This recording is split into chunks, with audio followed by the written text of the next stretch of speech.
PCOD എന്ന് പറയുന്ന അസുഖം നമുക്ക് അത് ഗൈനക്കോളജിക്കൽ സിസ്റ്റത്തെ മാത്രമല്ല, ഓവറീസിനെ മാത്രം സിസ്റ്റ് ആയിട്ട് അഫക്റ്റ് ചെയ്യുന്നതല്ല.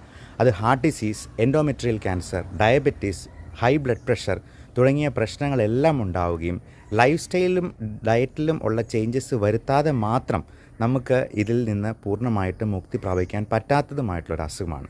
ഇപ്പോൾ ഈ ഡയറ്റിൽ നമ്മൾ ശ്രദ്ധിക്കേണ്ട കാര്യം, ഇൻസുലിൻ ലെവലിനെ സ്പൈക്ക് ചെയ്യുന്ന അല്ലെങ്കിൽ ഇൻസുലിൻ റെസിസ്റ്റൻസ് ഉണ്ടാക്കുന്ന വെള്ള അരി കൊണ്ടുള്ള ചോറും പലഹാരങ്ങളും ഒക്കെ പരമാവധി കുറയ്ക്കുക എന്നുള്ളതാണ്. മധുരം തൊടാതെയിരിക്കുന്നതാണ് ഏറ്റവും നല്ലത്. മൈദ അടങ്ങിയ പലഹാരങ്ങൾ ഒഴിവാക്കുക. ഇൻസുലിൻ റെസിസ്റ്റൻസ് ഉണ്ടാകാതെ നല്ല എക്സസൈസ് ചെയ്യുക. Correct body mass index maintain ചെയ്യുക. ഏറ്റവും നല്ല ഫുഡ് ഹൈ ഫൈബർ വെജിറ്റബിൾസ് ആണ്, ബ്രൊക്കോളി, ലീൻ പ്രോട്ടീൻ തുടങ്ങിയവയൊക്കെ.